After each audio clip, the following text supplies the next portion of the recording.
Commander Jake Morrison stood on the bridge of his ship and looked out at the dark space ahead. The USS Defiance was one of the best ships in the human fleet, but Jake knew it was nothing compared to what was coming. 3 months ago, everything changed when the aliens arrived. They called themselves the Zephyrian Empire, and they came with ships bigger than anything humans had ever built. Jake remembered that first meeting when the Zephyrian leader spoke to Earth through the communication systems. The alien voice was cold and showed no emotion when it told humans they had 2 choices: submit to Zephyrian rule or be destroyed. There was no third option and no time to think about it. The aliens gave humanity 1 week to decide. Lieutenant Amy Rodriguez worked at her station nearby, and Jake could see she was worried. Amy had been with him for 2 years, and she was the best communications officer in the fleet. She turned to face Jake, and her face was pale with fear. Amy told him they were getting distress calls from the Kepler colony. The Zephyrians had broken through the outer defenses and were attacking the colonists. Jake felt his stomach drop because Kepler colony was home to 50,000 people, including many families with children. The Zephyrians had promised to start with the outer colonies if humans refused to surrender. It seemed they were keeping their word. Captain Lisa Hamilton was down in the engineering section working on something important. Lisa was the smartest engineer Jake had ever met, and if anyone could find a way to fight the aliens, it would be her. Her voice came through the communication system, and she sounded excited.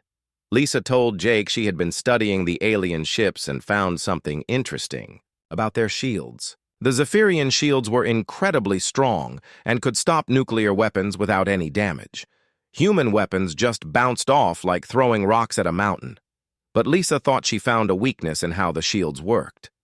Jake asked Lisa to explain what she had discovered. Lisa said the alien shields were designed to stop big, powerful attacks, but they had one problem. The shields could not change fast enough when the attack frequency kept changing. If human ships could hit the Zephyrian vessels with electromagnetic pulses that changed frequency very quickly, the shields might not be able to adapt in time. It was not a perfect solution, but it might give humans a chance to fight back instead of just running away or surrendering. Lieutenant Ben Carter was the tactical officer, and he had been listening to the conversation. Ben was young, but he understood space combat better than most veterans. He told Jake that they would reach Kepler colony in 40 minutes. That meant they had less than an hour to prepare for their first real battle against the Zephyrian Empire. Jake knew this fight would decide if humans had any hope of surviving this war.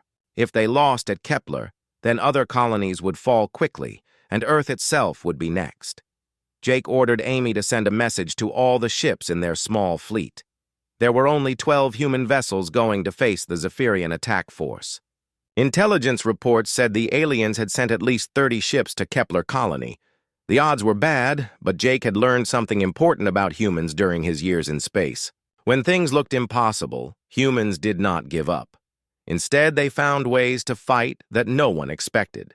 The Zephyrians thought they knew everything about human technology and tactics.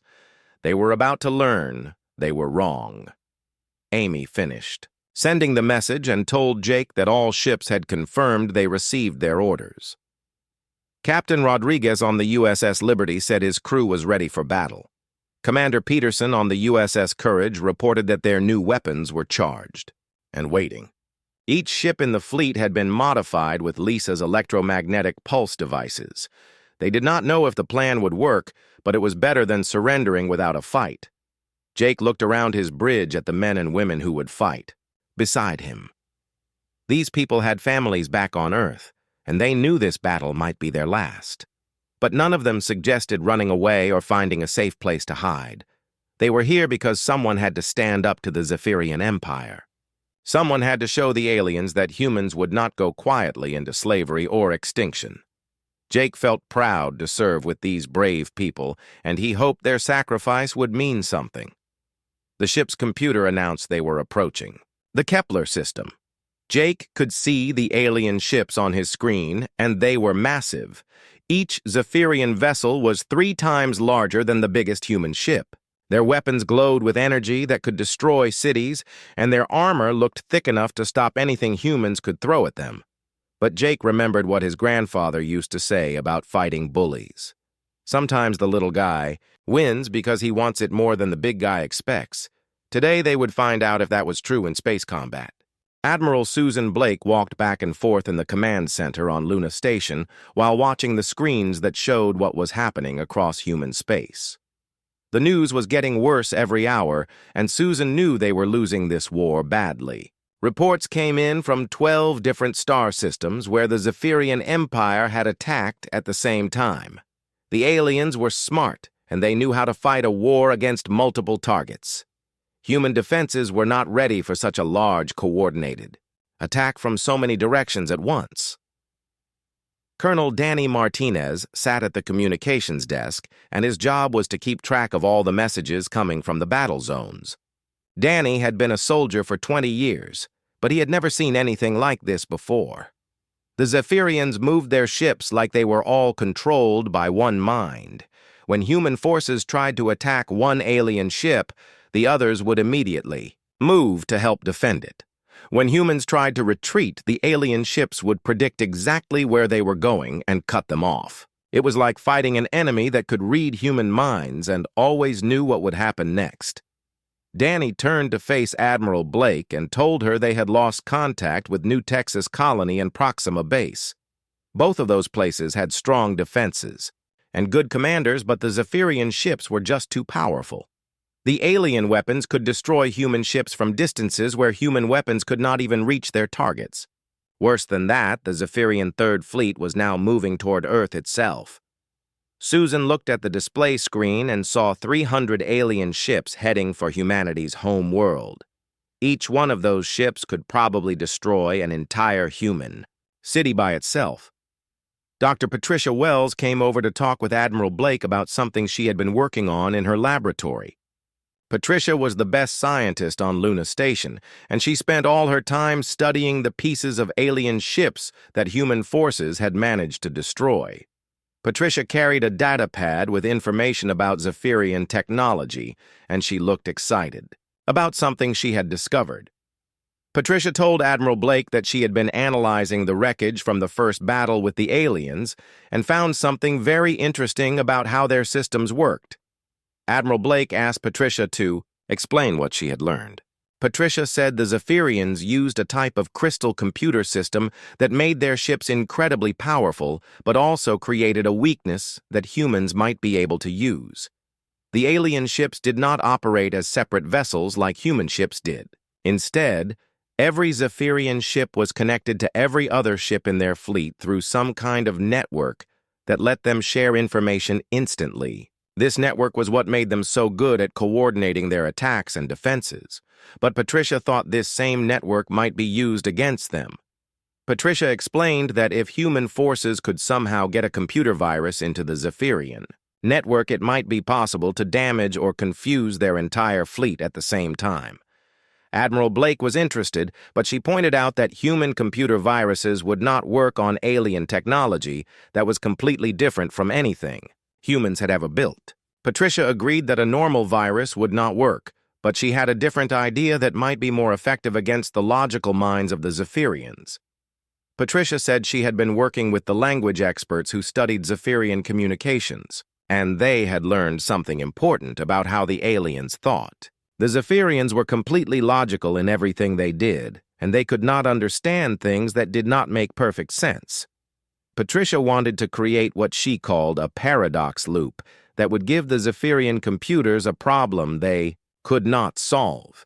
If the alien network tried to process something that was impossible to understand logically, it might cause their systems to become confused or even crash completely.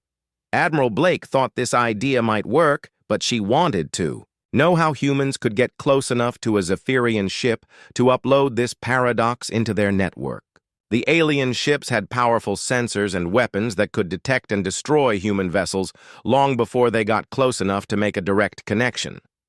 Patricia said she had an idea about that problem too, but it would require using some of the Zephyrian technology that human engineers had been trying to understand. Patricia explained that human scientists had been working day and night to figure out how Zephyrian stealth systems worked. The aliens could make their ships invisible to human sensors when they wanted to sneak up on targets. Human engineers had managed to build a crude copy of this stealth technology by studying the wreckage from destroyed alien ships. It was not as good as the original Zephyrian version, but it might be enough to get one small human ship close to an alien command vessel. Admiral Blake realized that this plan was very dangerous and would probably be a one-way mission for whoever tried it.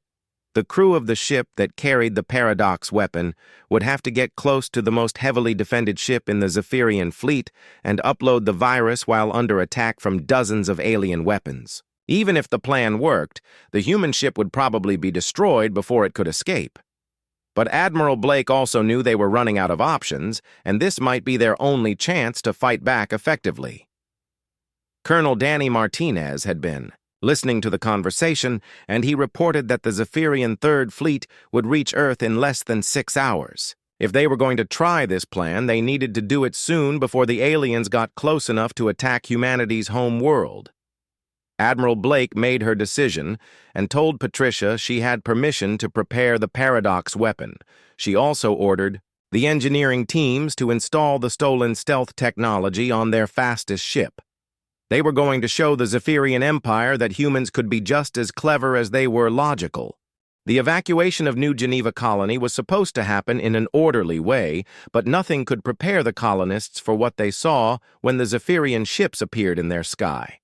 Mayor Chris Johnson had practiced emergency drills with everyone in the colony many times, but the real thing was much more frightening than any practice session. The alien ships were so large they blocked out the sun and made the whole planet dark, even though it was the middle of the day. When the Zephyrians started firing their plasma weapons, the sky turned orange and red with fire that fell like deadly rain. Sergeant Kelly Brooks ran through the streets helping people get to the underground shelters that had been built beneath every major building in the colony. Kelly was a Marine who had volunteered to stay behind and help with the evacuation, while other soldiers prepared to fight the aliens when they landed. Kelly shouted at the colonists to move faster because the Zephyrian bombardment was getting closer to the residential areas. She could see the fear in people's faces, but she also saw something else that made her proud to be human. Despite their terror, these ordinary people were helping each other and making sure that children and elderly colonists got to safety first.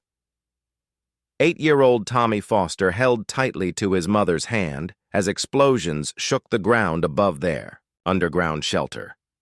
Tommy was scared and asked his mother if the bad aliens were going to hurt them. His mother, Dr. Maria Foster, was one of the colony's scientists who studied alien life forms, and she had been reading the intercepted Zephyrian communications for weeks.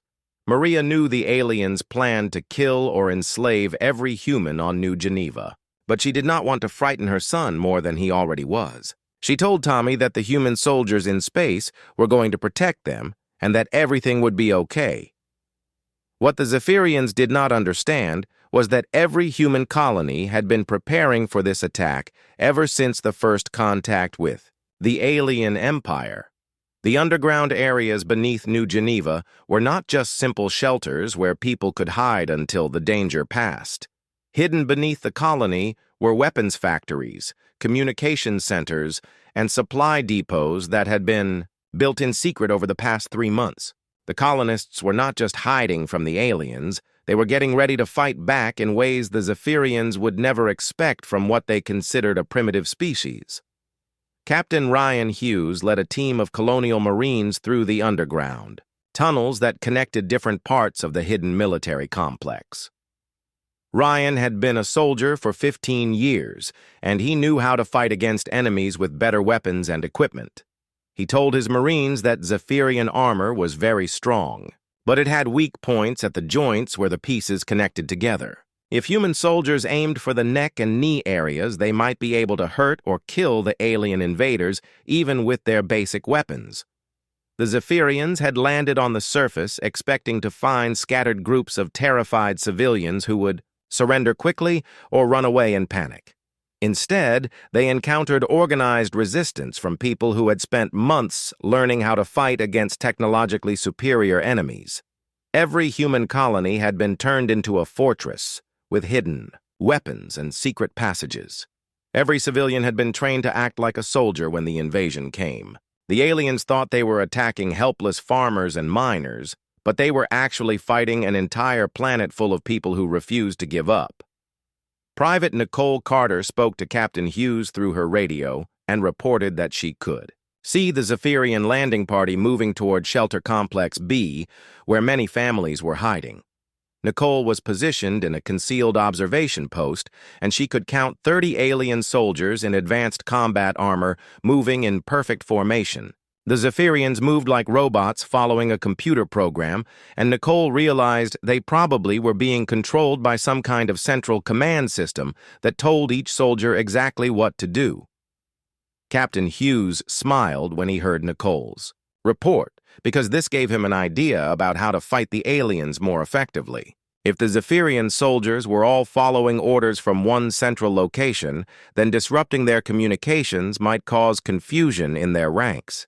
Hughes ordered his Marines to focus their attacks on the alien soldiers who seemed to be giving orders to the others.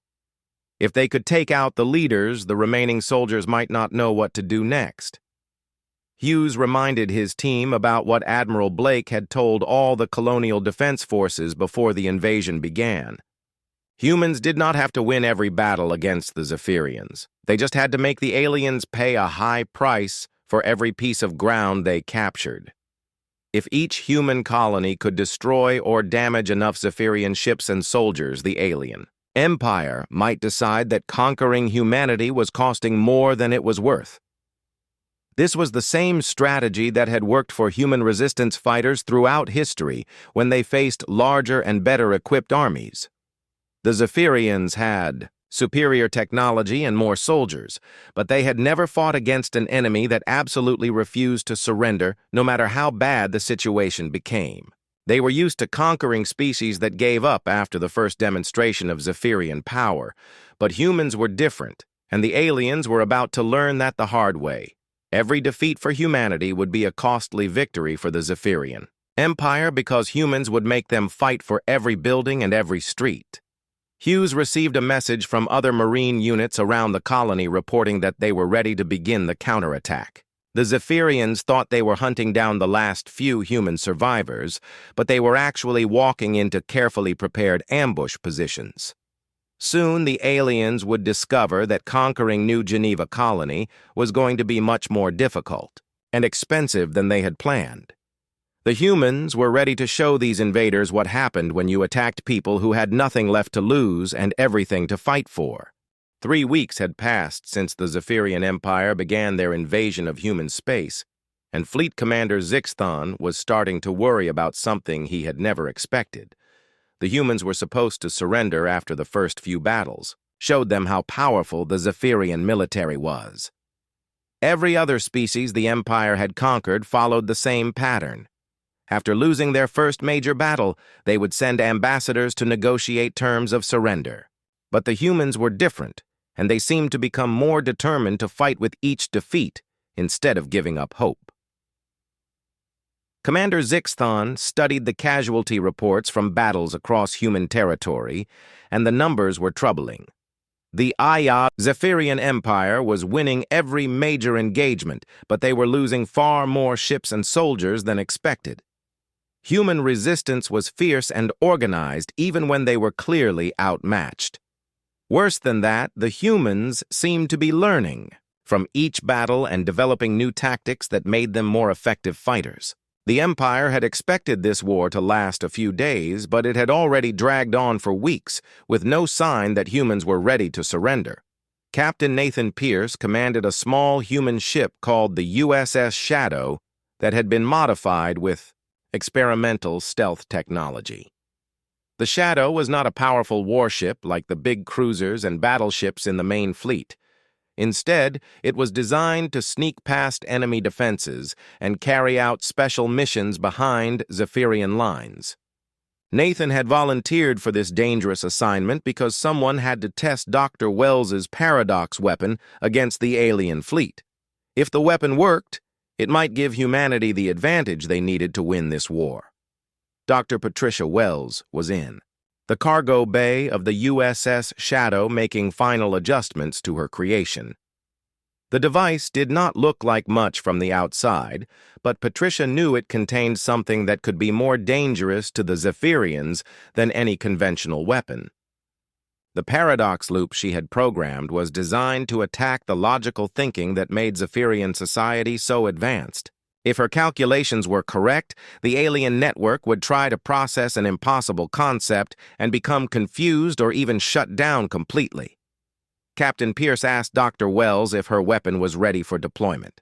Patricia told him that everything was prepared, but she reminded him they would only get one chance to use it.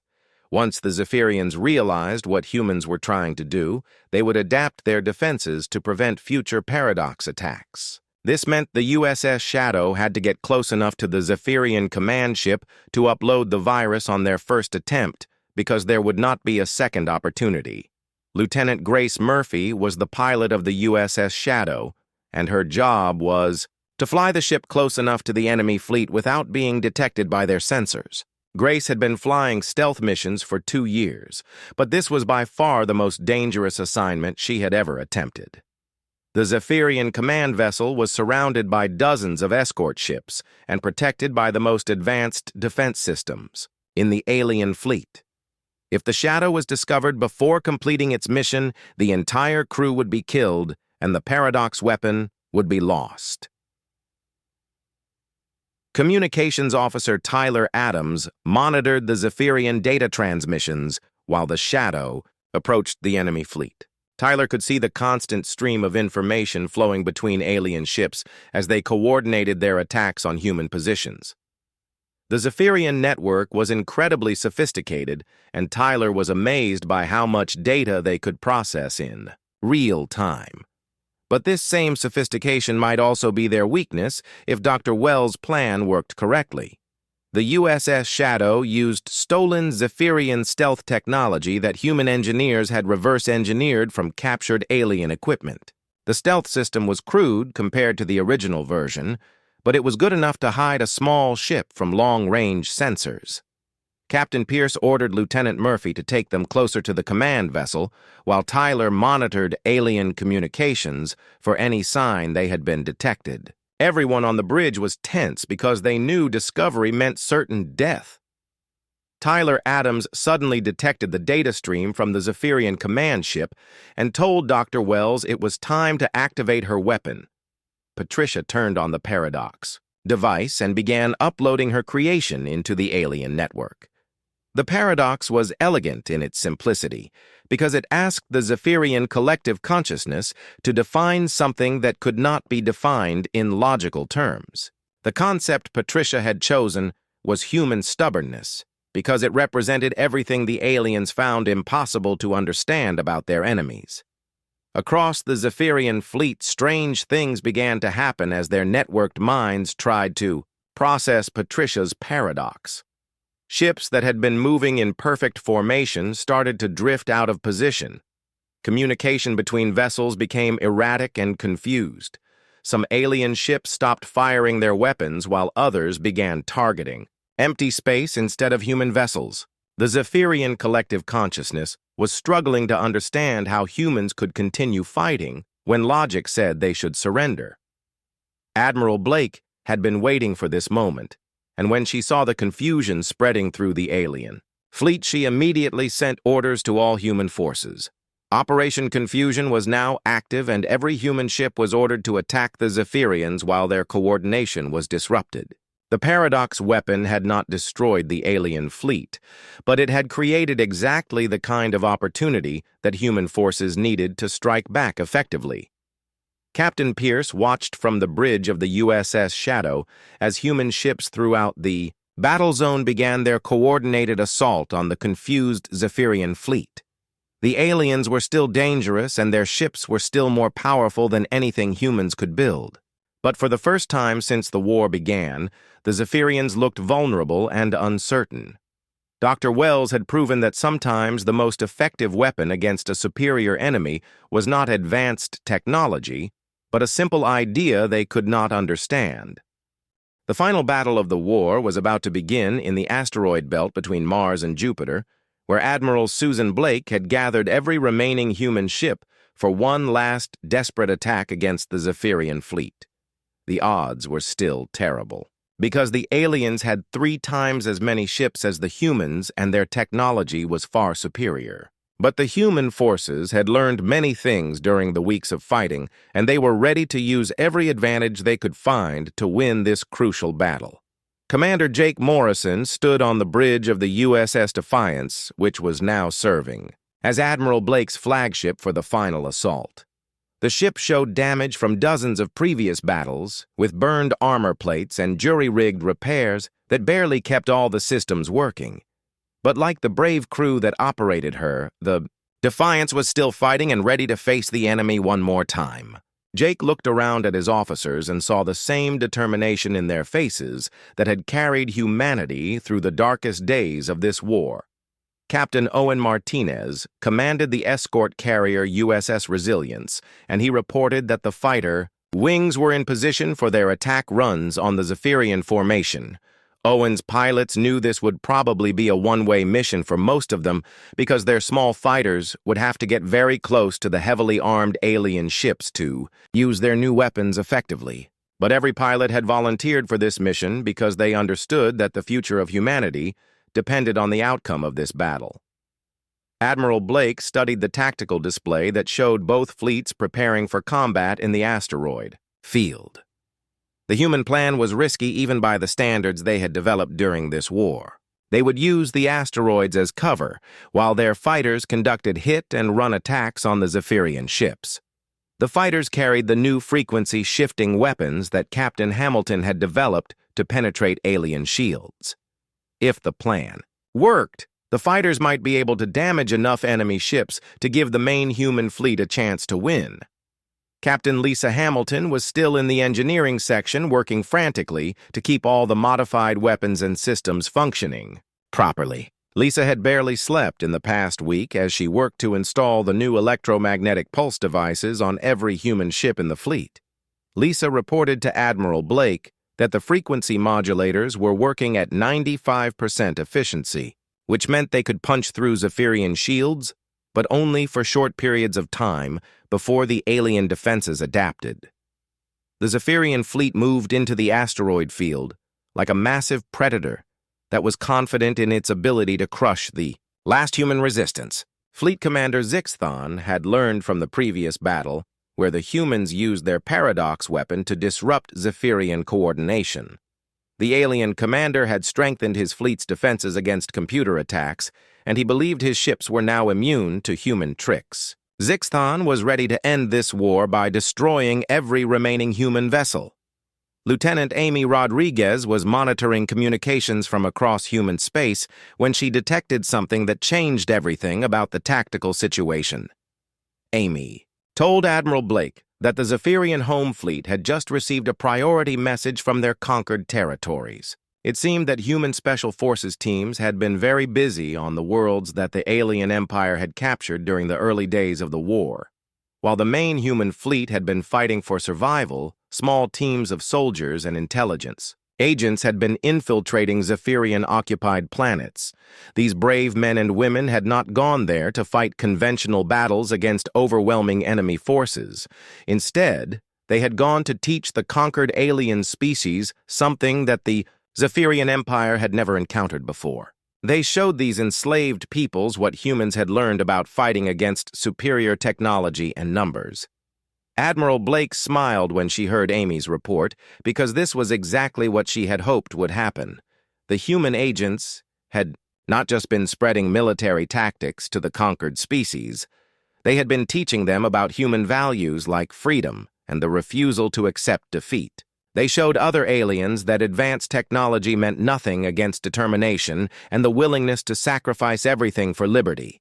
Across the Zephyrian Empire, rebellions were breaking out on dozens of worlds as conquered species rose up against their alien masters. The Zephyrians were learning a hard lesson about what happened when you tried to rule people who had been taught that freedom was worth dying for.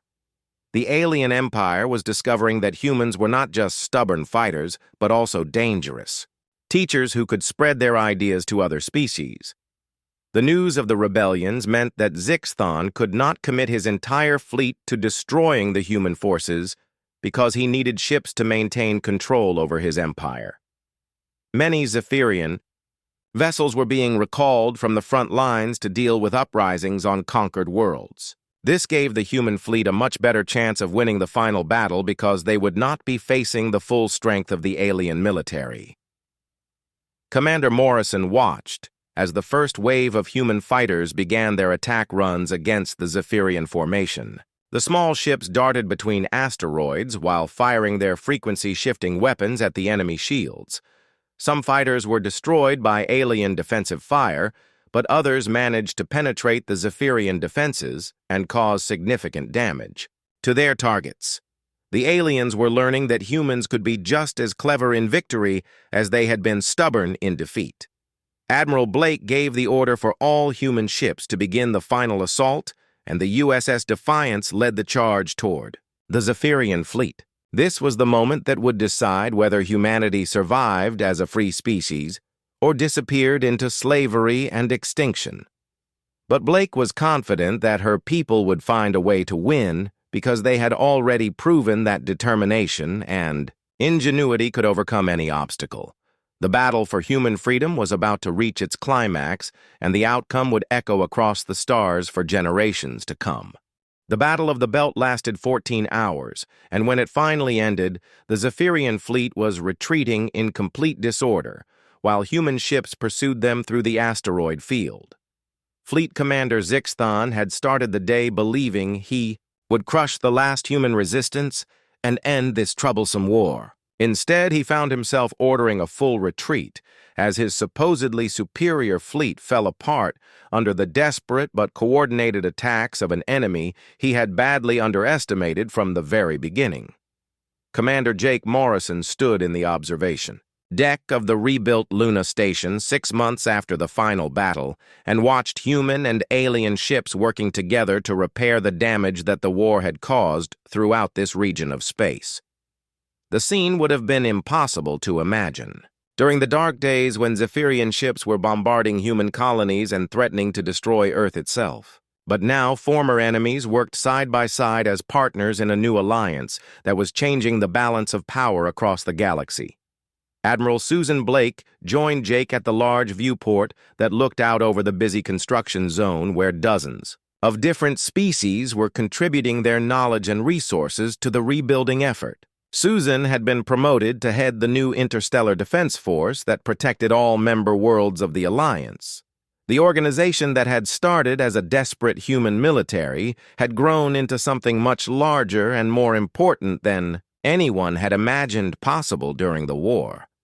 Jake told Admiral Blake it was hard to believe the war was really over and that their former enemies now wanted to learn from humans instead of destroying them. Susan agreed that the transformation had been remarkable, but she pointed out that the Zephyrians had learned some important lessons about the dangers of underestimating other species. The aliens had come to human space expecting an easy conquest, and instead found themselves fighting the most difficult war in their empire's history. Admiral Blake explained that the Zephyrians had made a fundamental mistake when they evaluated human capabilities.